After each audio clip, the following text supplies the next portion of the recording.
They had dreams. They had futures. Until one cruel moment changed everything. Let's honor the life they lived and the fight for justice that followed. Don't forget to like and subscribe, turn on the notification bell, and leave your thoughts in the comments below. Your support means a lot.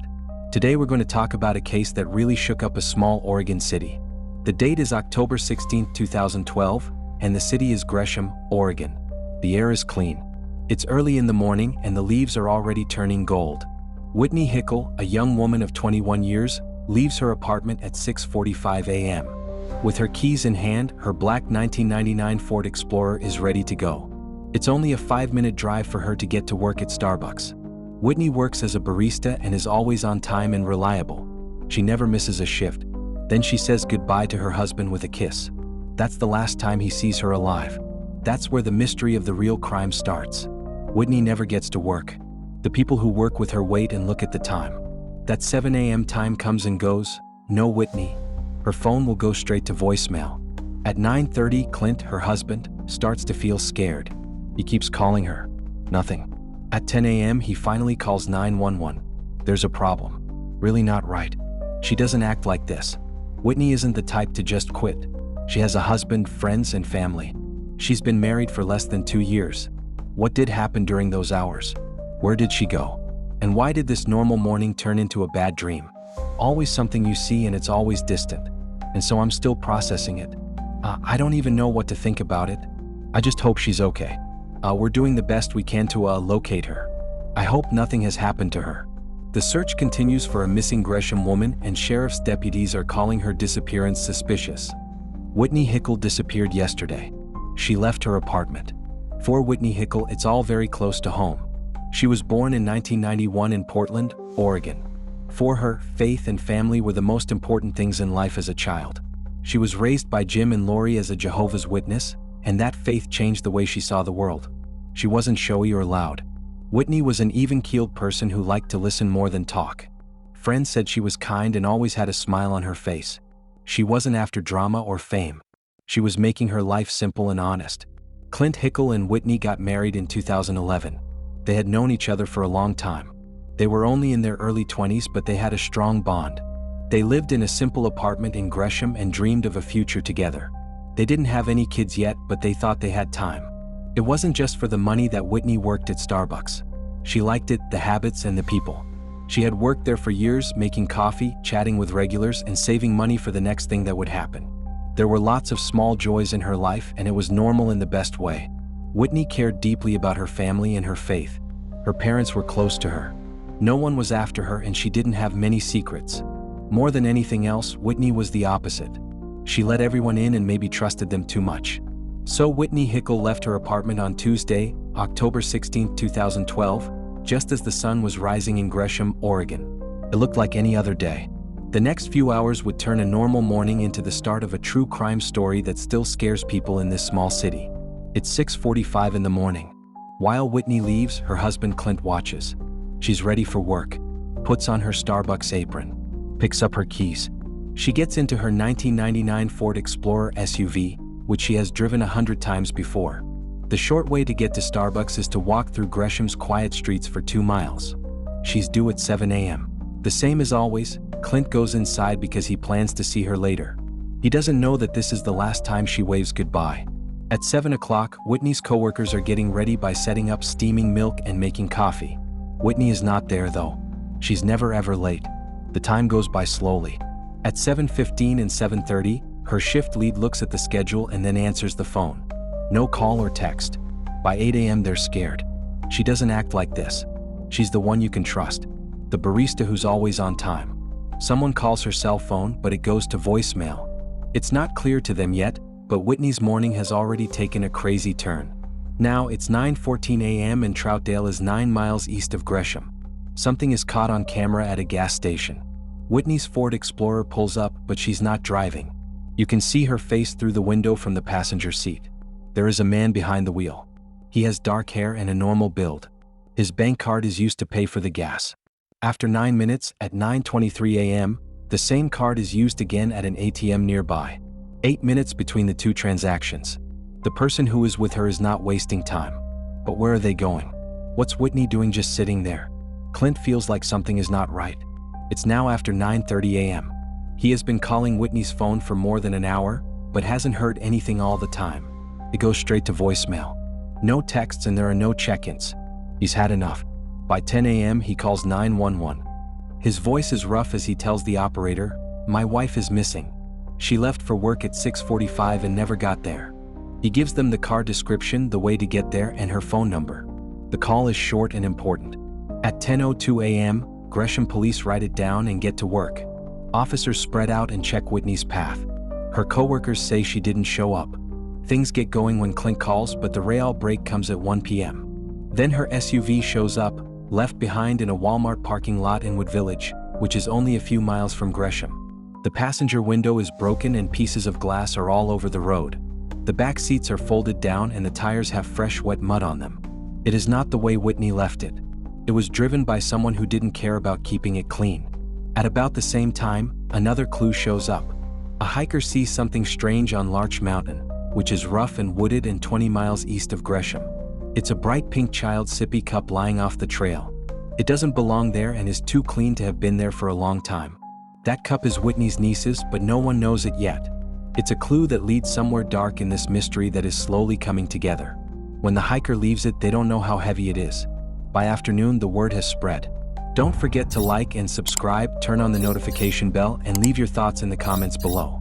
Your support means a lot. Clint calls Whitney's parents, Jim and Lori, and her sister, Chelsea. They're shocked. She was fine yesterday. She laughed with them and made plans for the week. She's no longer there. Her church also does its part. A lot of flyers are printed by Jehovah's Witnesses from the nearby Kingdom Hall.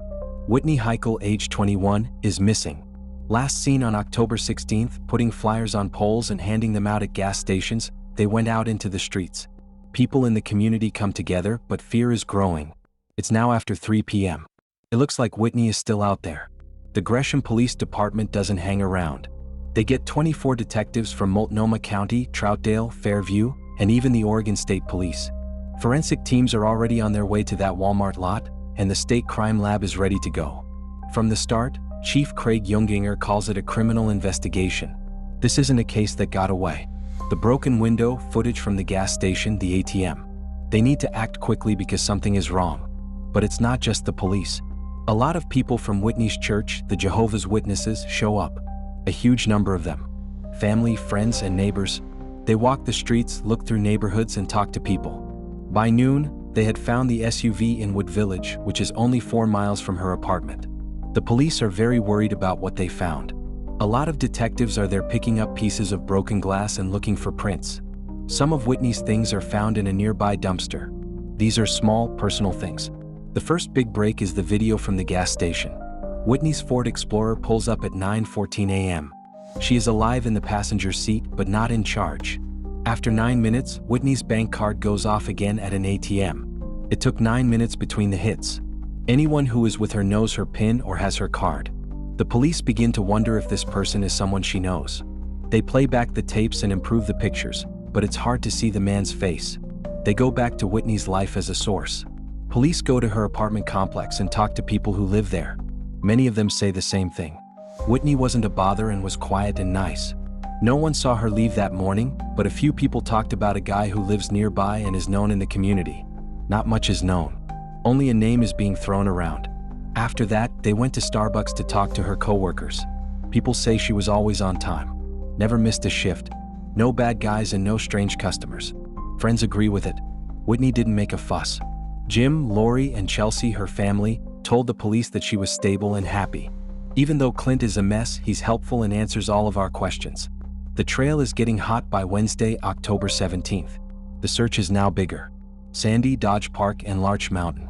Based on the mud and a tip from a volunteer, they think the SUV went east. The apartment building is about a mile from the gas station and 2 miles from Walmart. K9s search the area. There are no big changes, but things do happen on Larch Mountain. It gets marked because of the pink cup, brand new and linked to Whitney's niece. Then, a group of police officers and church volunteers on a search find tire tracks, broken glass, and a license plate. It's from Whitney's Ford Explorer. The forest-covered mountain is far away and a 40-minute drive from Gresham. Why is it here? The police put a tape around it and got search and rescue to come help. Oregon State Police forensics arrived shortly. On Thursday, October 18th, things will change again. A mile and a half from a gas station in Troutdale, kids are playing when they find a cell phone by accident. Whitney owns it. ABC reported that one of the kids found Whitney's phone in some bushes outside of the Troutdale Terrace apartments on Thursday night. The phone had a picture of Whitney Hikel as a screensaver, and her family says that she got texts asking if she was okay. The police write it down as proof, but it's more than that. It's a link. The phone is between the gas station and Walmart, which makes the net tighter. Whitney's mother, Laurel Rittmiller, told people in the Portland area hours before the phone was found to keep looking for her daughter, whom she called the sunshine in her heart. She said Whitney just took care of everybody and wanted to let everyone know how grateful the family was for any help. Clint, Whitney's husband, tried to say something, but could only say a few words before he broke down and left the podium. Someone steps up that same day. 24-year-old Jonathan Holt is a neighbor from Whitney's complex. He's laid back, agrees to an interview, says he's upset and wants to help. Holt is married and lives next door to them. He also goes to the same Jehovah's Witness group. He tells the police a story. He was on his way to work at a vending company in Portland on Tuesday morning when two black men with guns robbed him. He didn't say anything about it. He just cried all day. There's something wrong, but the detectives listen and nod. He doesn't have a clear timeline or details. Jonathan Holt told them near the end of the conversation that it was just bad timing because everything was going on at the same time with Whitney Hikel. They wanted DNA and prints. He agrees, no pushback. They watched him as they let him go. This is what Whitney Hikel's family and the entire community had feared most. And police say the man who took Whitney was not a stranger. He lived in her apartment complex.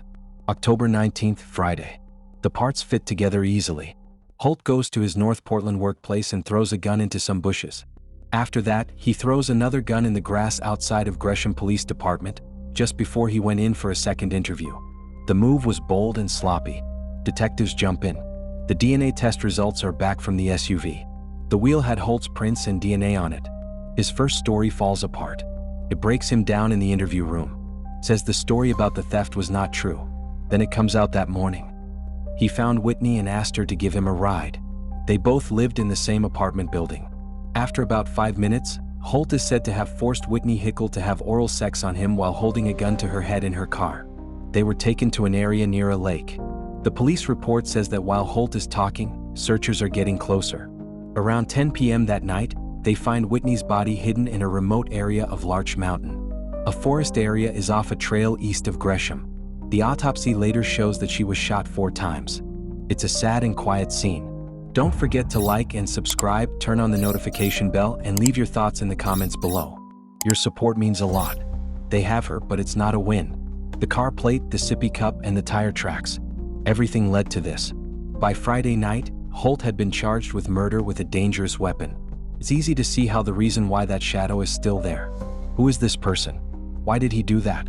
Holt's DNA and prints were found on the steering wheel, the door, and the gear shift of Whitney's SUV. He told the truth.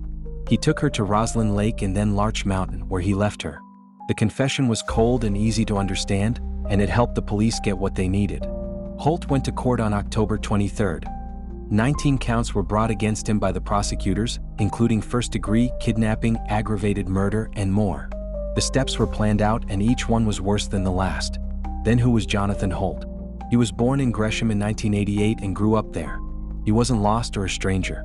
His apartment building was right next door and he lived there. He and his wife don't have any kids, and he has a steady job at a vending machine company in Portland. He and Whitney were both Jehovah's Witnesses and went to the same church. They saw each other at meetings and shared a faith. On paper, he seemed like any other guy. Quiet, unremarkable, the type of person who fits in with the crowd. There were cracks though. After that, his coworkers said he might be off. Not violent, just strange and far away. There is no history of crime and no warning signs. Still, something was cooking below the surface. Somebody missed it until it was too late. The reason, that's the shadow that stays. Holt never said the reason. There is no grudge, feud, or history of bad blood. There was only a moment, a choice, and a life that ended. The people in Holt's family stayed away. His wife was shocked and quickly left. Didn't defend him or talk to the press. While the Hickels buried their daughter, Holt sat in jail waiting to be tried. Hikel's family greeted everyone who came by and thanked them for being there for them during this hard time. The family said they wanted a public memorial so that everyone could learn about their loss. Businesses in the area stepped up to help by giving the event food and other things. I know I won't be able to say thank you to every single person, but I'm going to try my best because they deserve a thanks. Whitney's husband, Clint, said it's clear that it's been hard for him to deal with everything. I'm trying to take it one day at a time, but it's very hard because we were very much in love. He said, "It's very hard for me to be at my apartment and have her not doing her little thing. After this we'll be done." The court case, the sentence, and what Whitney's story means. It's been almost 9 months since Whitney Hikel was last seen in Gresham, Oregon. July 8, 2013. Jonathan Holt, the neighbor who said he killed her, is about to go to court in Clackamas County to be punished. No longer is "did he do it?" the question, that much he had already said. It has to do with what comes next. How the system handles such a serious crime and what it means for a family still grieving over a loss that should not have happened. In this case, there wasn't a long hearing, no going back and forth for weeks. There isn't a parade of witnesses to examine. When July 8 came around, Holt and his lawyers called not for a trial. He had instead pleaded guilty. The move saved Whitney's family the pain of having to go over every detail again in public court, but it didn't make up for what they had already lost. The hearing was less than an hour long, but it hurt for a long time. Holt sat with his head bowed for almost the whole 50-minute hearing with his 2 defense lawyers sitting on either side of him. He went in front of Judge Robert Herndon and admitted to aggravated murder, first-degree kidnapping, and first-degree robbery. He was charged with 19 counts, but only 3 were proven guilty. This was enough to seal his fate. Holt spoke quickly and shakily in court while staring at the floor. "All the things said about me are true," he stated, "because I'm selfish. I took a daughter, a sister, and a wife. I'm sorry for what I did. I want to say that I'm sorry, but at the same time, I know that that doesn't mean anything. I accept full responsibility for what I did. And whatever punishment is given to me because of my selfishness, I have stolen a daughter, a sister, and a wife." The defense said this wasn't a man trying to avoid taking responsibility. It was his fault, so no one had to go through it. Judge Herndon agreed and told Holt he was smart for not dragging it out. There is no way to erase the fact that someone was killed, and the defense team knew what the sentence would be no matter what. The decision didn't come as a surprise. Life imprisonment without the possibility of parole. There was no push for the death penalty in Oregon. The state was getting rid of it slowly, and Holt's plea deal made sure he would stay there. He was given his sentence that July 8, 2013, and would spend his whole life in Oregon State Penitentiary. Not even an appeal or a second chance. It was a clear win for the government. It was something else for Whitney's family. There should be justice but not peace. More than a dozen of them spoke before the sentence was over. They did not want Holt to die. He had to leave their world. They said they got life in prison without the chance to get out, but that didn't bring her back. Members of the Hikel family said that Holt's family also suffered, including his ex-wife, who divorced him right after he was arrested. The mother of Whitney Hikel, Laura Rittmiller, said both families had to deal with the unthinkable. He is now 37 years old, more than 10 years into a life that will never end. This is the end of Whitney Hikel's story. Her life mattered, and her story deserves to be heard. Subscribe for more true crime content and stay with us as we remember those who were taken too soon. Like and comment below with your thoughts on the case. Your support means a lot. Turn on notifications so you never miss a new video. Thanks for watching.